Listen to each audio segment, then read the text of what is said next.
Assalamualaikum warahmatullahi wabarakatuh.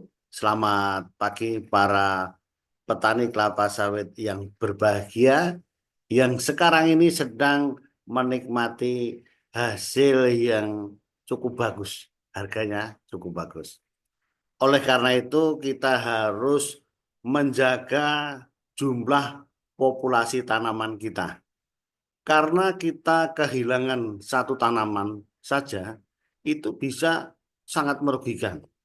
Satu tahun kalau bagus bisa hilang 150 kilogram.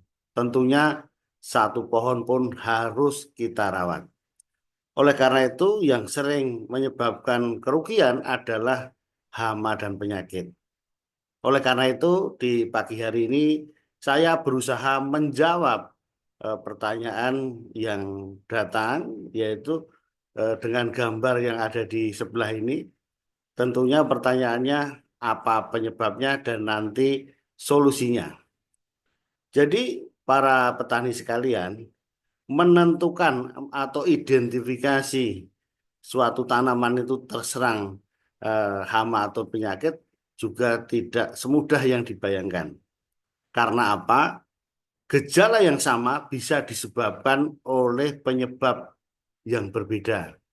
Nah, kemudian penyebab yang berbeda juga bisa menyebabkan gejala yang sama.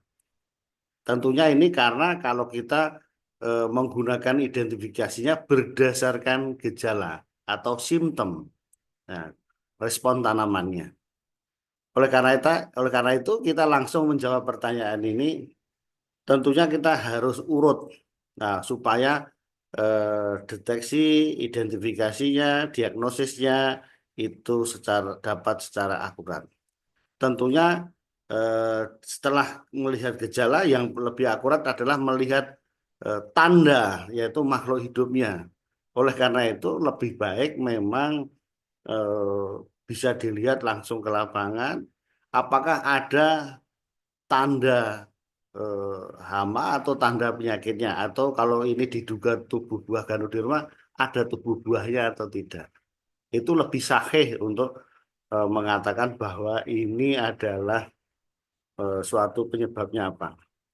Oke, yang pertama kita berdasarkan gejala dulu. Nah, gejala utama yang dari tanaman ini adalah mengeringnya pelepah bawah ke atas, eh, keringnya itu secara menyeluruh. Ya, kalau berdasarkan pengalaman saya, kalau Ganoderma nampaknya bukan seperti ini. Nekrosisnya justru apa termasuk yang terpengaruh adalah pucuknya yang menjadi akumulasi daun tombak, kemudian menguning, kemudian terjadi nekrosis kering-kering, tapi keringnya tidak seperti ini. Nah, ini kalau saya ini dugaan suspeknya bukan Ganoderma dulu. Ya, bukan Ganoderma dulu. Apakah penyakit busuk pucuk kelapa sawit yang disebabkan oleh jamur fusarium atau erwinia dan lain sebagainya? Kalau melihat gejalanya ini, pucuknya nampak masih hijau.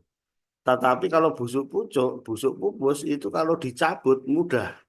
Nah, mudah gitu. Nampaknya tidak. Oleh karena itu langkah yang pertama tadi memang harus dilihat tandanya, didatangi apakah eh, penyebab penyakit atau hamanya itu ada di situ.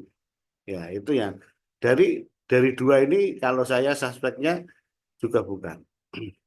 Kemudian dilihat juga gejala seperti ini eh, bisa jadi ulat kantong karena mengering dan sebagainya. Nah, dilihat. Oleh karena itu juga perlu mempertimbangkan distribusinya. Apakah ini hanya satu tanaman ini yang terserang atau distribusinya mengelompok atau luas?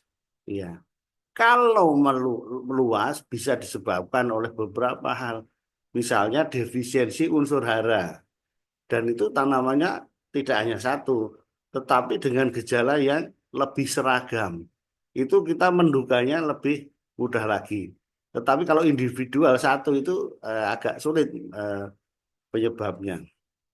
Oleh karena itu, ini kalau saya cenderung kemungkinan besar adalah penyakit abiotik yang mungkin disebabkan mungkin ada keracunan tertentu atau overdosis tertentu. Misalnya kena semprot, kena air panas dan sebagainya yang kita tidak tahu. Ini apakah ini kemungkinan rumah, dekat rumah sehingga bisa terkena sesuatu. Jadi ini dugaan eh, saya. Jadi langkah-langkah lebih tepatnya itu tadi. Kemudian solusinya apa? Kalau menurut saya solusinya kalau ini jumlahnya cuma satu, ya kan jumlahnya satu, patut diduga itu karena itu tadi terkena abiotik, terkena kelebihan pupuk misalnya karena dilempar pupuk terlalu banyak gitu. Oleh karena itu kita tunggu, coba kita pelepah bawahnya yang terlalu kering itu bisa kita bersihkan. Kita tunggu pertumbuhan pupus berikutnya apakah normal kembali atau busuk dan sebagainya. Nah, kalau memang sudah busuk mati ya harus disisip diganti karena ini masih muda, masih TBM ini nampaknya. Demikian itu jawaban dari kami. Mudah-mudahan urutan-urutan tadi bisa menjawab penyebabnya apa dan solusinya. Ini apa urutan tadi dari gejala, tanda penyakit dan distribusinya. Nah, mudah-mudahan bisa menjawab. Terima kasih Bapak Ibu sekalian atas perhatiannya. Mudah-mudahan tambah semangat kita untuk memperbaiki kebun kelapa sawit kita. Jaya kelapa sawit Indonesia. Terima kasih. Assalamualaikum warahmatullahi wabarakatuh.